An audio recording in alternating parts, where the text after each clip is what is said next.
Bonjour à tous, bienvenue dans une nouvelle vidéo. Ce soir, nous allons lire ensemble quelques pages du roman Eugénie Grandet de Balzac. Je fais de la lecture de livres entiers libres de droit sur ma chaîne depuis plusieurs années. Vous pourrez retrouver en barre d'informations, commentaires épinglés et dans le i en haut de l'écran le début de ce livre, mais aussi le lien vers d'autres livres que j'ai lus en entier. Pourquoi je ne lis pas de livres récents? Eh bien tout simplement pour des raisons de droit d'auteur qui font que je ne suis pas libre de faire tout ce que je veux. Là, on en est à la page 121 de ce roman, donc voilà, n'hésitez pas à regarder les vidéos précédentes si jamais vous avez besoin de voir le reste du livre. Et là, le père Grandet s'est rendu compte que sa fille n'avait plus d'or. Ça l'a mis dans une colère noire qui a rendu la mère Grandet malade. Et donc sa fille est entre guillemets emprisonnée parce qu'elle n'a plus le droit de sortir, elle est punie. Je crois que j'en étais là. Tous les matins, aussitôt que son père était sorti, elle venait au chevet du lit de sa mère. Et là, Nanon lui apportait son déjeuner. Mais la pauvre Eugénie, triste et souffrante des souffrances de sa mère, en montrait le visage à Nanon par un geste muet, pleurait et n'osait parler de son cousin. Madame Grandet, la première, était forcée de lui dire « Où est-il? Pourquoi n'écrit-il pas ?» La mère et la fille ignoraient complètement les distances. « Pensons à lui, ma mère, répondait Eugénie, et n'en parlons pas. Vous souffrez, vous avant tout. Tout, c'était lui. Mes enfants, disait Madame Grandet, je ne regrette point la vie. Dieu m'a protégée en me faisant envisager avec joie le terme de mes misères. Les paroles de cette femme étaient constamment saintes et chrétiennes. Quand, au moment de déjeuner près d'elle, son mari venait se promener dans sa chambre, elle lui dit, pendant les premiers mois de l'année, les mêmes discours, répétés avec une douceur angélique, mais avec la fermeté d'une femme à qui une mort prochaine donnait le courage qui lui avait manqué pendant sa vie. Monsieur, je vous remercie de l'intérêt que vous prenez à ma santé, lui répondait-elle quand il lui avait fait la plus banale des demandes. Mais si vous voulez rendre mes derniers moments moins amers et alléger mes douleurs, rendez vos bonnes grâces à notre fille, montrez-vous chrétien, époux et père. En entendant ces mots, Grandet s'asseyait près du lit et agissait comme un homme qui, voyant venir une averse, se met tranquillement à l'abri sous une porte cochère. Il écoutait silencieusement sa femme et ne répondait rien. Quand les plus touchantes, les plus tendres, les plus religieuses supplications lui avaient été adressées, il disait « Tu es un peu pâlotte aujourd'hui, ma pauvre femme. » L'oubli le plus complet de sa vie semblait être gravé sur son front de grès, sur ses lèvres serrées. Il n'était même pas ému par les larmes que ses vagues réponses, dont les termes étaient à peine variés, faisaient couler le long du blanc visage de sa femme. « Que Dieu vous pardonne, monsieur, disait-elle, comme je vous pardonne moi-même. Vous aurez un jour besoin d'indulgence. » Depuis la maladie de sa femme, il n'avait plus osé se servir de son terrible ta-ta-ta-ta-ta. Mais aussi, son despotisme n'était-il pas désarmé par cet ange de douceur dont la laideur disparaissait de jour en jour. Chassée par l'expression des qualités morales qui venaient fleurir sur sa face, elle était toute âme. Le génie de la prière semblait purifier, amoindrir les traits les plus grossiers de sa figure et la faisait resplendir. Qui n'a pas observé le phénomène de cette transfiguration sur de saints visages où les habitudes de l'âme finissent par triompher des traits les plus rudement contournés en leur imprimant l'animation particulière due à la noblesse et à la pureté des pensées élevées. Le spectacle de cette transformation accomplie par les souffrances qui consumaient les lambeaux de l'être humain dans cette femme agissait, quoique faiblement, sur le vieux tonnelier dont le caractère resta de bronze. Si sa parole ne fut plus dédaigneuse, un imperturbable silence qui sauvait sa supériorité de père de famille domina sa conduite. Sa fidèle Nanon paraissait-elle au marché, soudain quelque lasie, quelque plainte sur son maître lui sifflait aux oreilles. Mais quoique l'opinion publique condamnât hautement le père Grandet, la servante le défendait par orgueil pour la maison. Eh bien, disait-elle aux détracteurs du bonhomme, est-ce que nous ne devenons pas tous plus durs en vieillissant? Pourquoi ne voulez-vous pas qu'il se racornisse un peu, cet homme? Taisez donc vos menteries.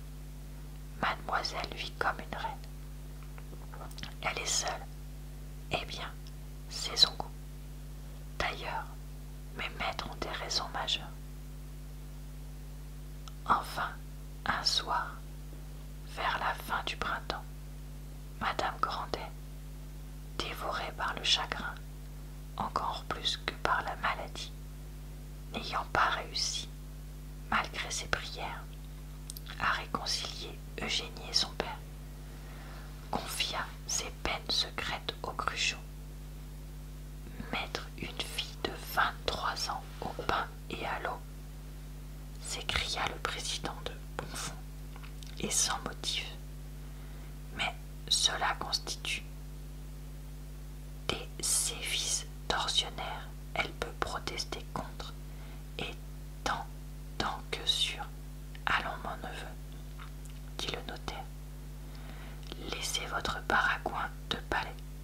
Soyez tranquille, madame, je ferai finir cette réclusion dès demain. En entendant parler d'elle, Eugénie sortit de sa chambre. Messieurs, dit-elle, en s'avançant par un mouvement plein de fierté, je vous prie de ne pas vous occuper de cette affaire. Mon père est maître chez lui. Tant que j'habiterai cette maison, je dois lui obéir.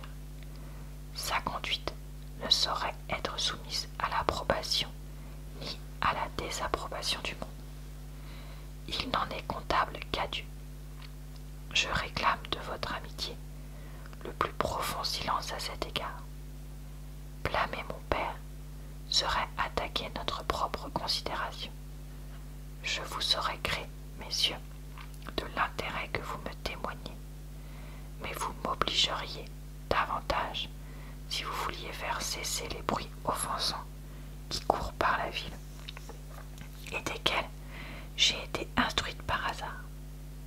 Elle a raison, dit Madame Grandet. Mademoiselle, la meilleure manière d'empêcher le monde de jaser est de vous faire rendre la liberté, lui répondit respectueusement le vieux notaire, frappé de la beauté que la retraite, la mélancolie et l'amour avaient imprimée à Eugénie. Eh bien, ma fille, laisse à monsieur Cruchot le soin d'arranger cette affaire, puisqu'il répond du succès. Il connaît ton père et sait comment il faut le prendre.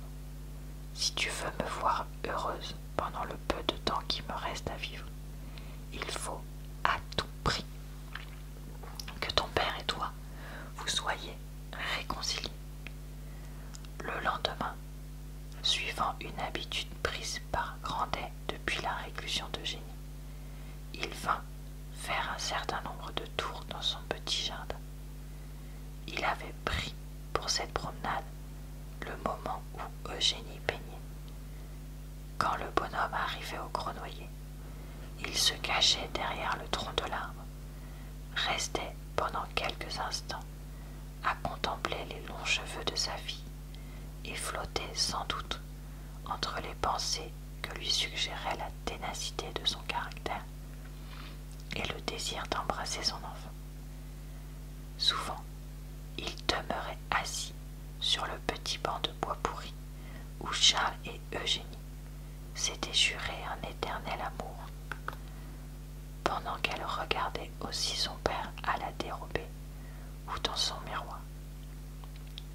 S'il se levait et recommençait sa promenade, elle s'asseyait complaisamment à la fenêtre et se mettait à examiner le pan de mur où pendaient les plus jolies fleurs, d'où sortaient, d'entre les crevasses, des cheveux de Vénus, des liserons et une plante grasse, jaune ou blanche, un sédum très abondant dans les vignes à Saumur et à Tours. Maître Cruchot vint de bonne heure et trouva le vieux vigneron assis par un beau jour de juin sur le petit banc, le dos appuyé au mur mitoyen, occupé à voir sa fille. « Qu'y a-t-il pour votre service, maître Cruchot ?» dit-il en apercevant le notaire. « Je viens vous parler d'affaires. »« Ah, ah, avez-vous un peu d'or à me donner contre des écus ?»« Désolé, le chat fait des bêtises. »« Non, non, il ne s'agit pas d'argent, mais de votre fille Eugénie. Tout le monde parle d'elle et de vous. De quoi se mêle-t-on? Charbonnier est maître chez lui.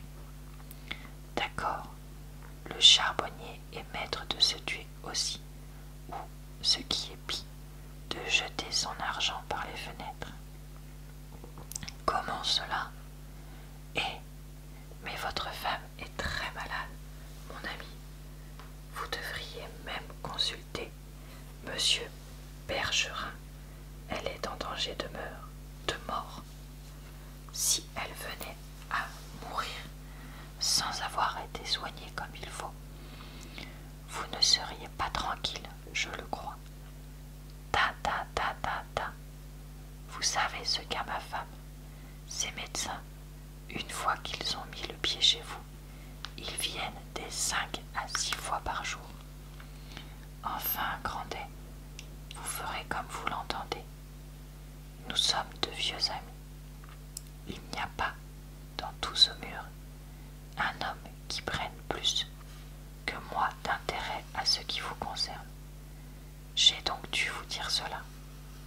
Maintenant arrive qui plante. Vous êtes majeur, vous savez vous conduire, allez. Ce n'est d'ailleurs pas l'affaire qui m'amène. Il s'agit de quelque chose de plus grave pour vous, peut-être. Après tout, vous n'avez pas envie de tuer votre femme. Elle vous est trop utile. Songez donc à la situation où vous seriez vis-à-vis de votre vie si Madame Grandet mourait. Vous devriez des comptes à Eugénie, puisque vous êtes commun en bien avec votre femme. Votre fille serait en droit de réclamer le partage de votre fortune, de faire vendre Froidfond. Enfin, elle succède à sa mère, de qui vous ne pouvez pas hériter. » Ces paroles furent un coup de foudre pour le bonhomme, qui n'était pas aussi fort en législation qu'il pouvait l'être en commerce. Il n'avait jamais pensé à une licitation aussi. Je vous engage à la traiter avec douceur, dit Cruchot en terminant. Mais savez-vous ce qu'elle a fait, Cruchot? Quoi? Dit le notaire, curieux de recevoir une confidence du père Grandet et de connaître la cause de la querelle. Elle a donné son or. Eh bien, était-il à elle? Demanda le notaire. Ils me disent tous cela, dit le bonhomme en laissant tomber ses bras par un mouvement tragique. Allez-vous, pour une misère, reprit Cruchot, mettre des entraves aux concessions que vous lui demanderez de faire à la mort de sa mère? Ah, vous appelez 6000 francs d'or une misère? Eh, mon vieil ami, savez-vous ce que coûtera l'inventaire et le partage de la succession de votre femme si Eugénie l'exige? Quoi? 2 ou 3, 400 000 francs peut-être? Ne faudra-t-il pas liciter et vendre pour connaître la véritable valeur, au lieu qu'en vous entendant, par la serpette de mon père, s'écria le vigneron, qui s'assit en pâlissant. Nous verrons ça, Cruchot. Après un moment de silence ou d'agonie, le bonhomme regarda le notaire en lui disant: La vie est bien dure. Il s'y trouve bien des douleurs. Cruchot, reprit-il solennellement, vous ne voulez pas me tromper. Jurez-moi sur l'honneur que ce que vous me chantez là est fondé en droit. Montrez-moi le code. Je veux voir le code. Mon pauvre ami, répondit le notaire, ne sais-je pas mon métier? Cela est donc bien vrai. Je serai dépouillé, trahi, tué, dévoré par ma fille. Elle hérite de sa mère. À quoi servent donc les enfants? Ah, ma femme, je l'aime. Elle est solide, heureusement. C'est une labertelière. Elle n'a pas un mois à vivre. Le tonnelier se frappa le front, marcha, revint, et jetant un regard effrayant à Cruchot. Comment faire? Lui dit-il. Eugénie pourra renoncer purement et simplement à la succession de sa mère. Vous ne voulez pas la déshériter, n'est-ce pas? Mais pour obtenir un partage de ce genre, ne la rudoyez pas. Ce que je vous dis là, mon vieux, est contre mon intérêt. Qu'ai-je à faire, moi, des liquidations, des inventaires, des ventes, des partages? Nous verrons, nous verrons. Ne parlons plus de cela, Cruchot. Vous me tripouillez les entrailles. Avez-vous reçu de l'or?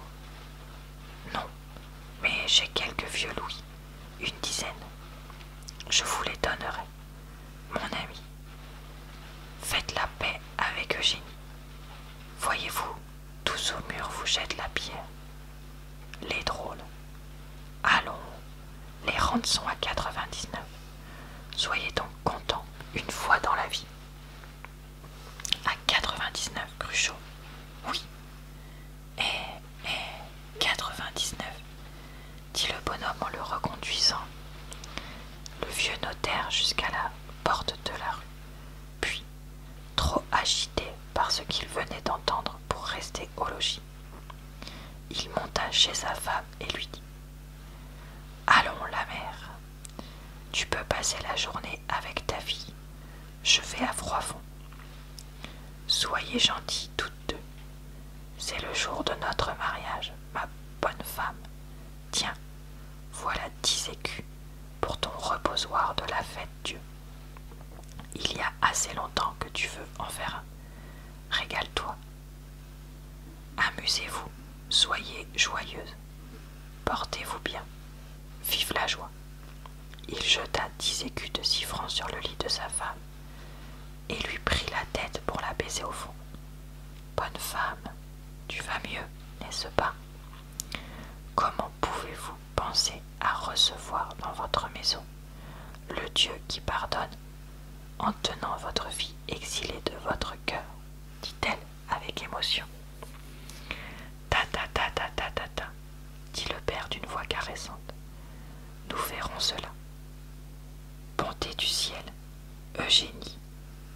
la mère en rougissant de joie. Viens embrasser ton père. Il te pardonne. Mais le bonhomme avait disparu. Il se sauvait à toutes jambes vers ses closeries, en tâchant de mettre en ordre ses idées renversées. Grandet commençait alors sa 76e année, depuis 2 ans principalement. Son avarice s'était accrue, comme s'accroissent toutes les passions persistantes de l'homme. Suivant une observation faite sur les avares, sur les ambitieux, sur tous les gens dont la vie a été consacrée à une idée dominante, son sentiment avait affectionné plus particulièrement un symbole de sa passion.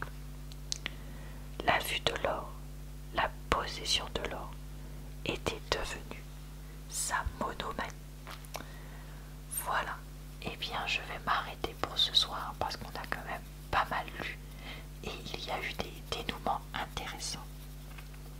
Je vous retrouve le mois prochain pour une nouvelle vidéo de lecture de ce livre.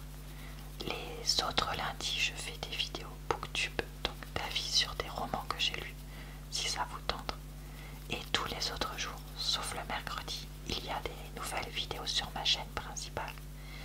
Et le mercredi, c'est sur ma chaîne secondaire que ça se passe.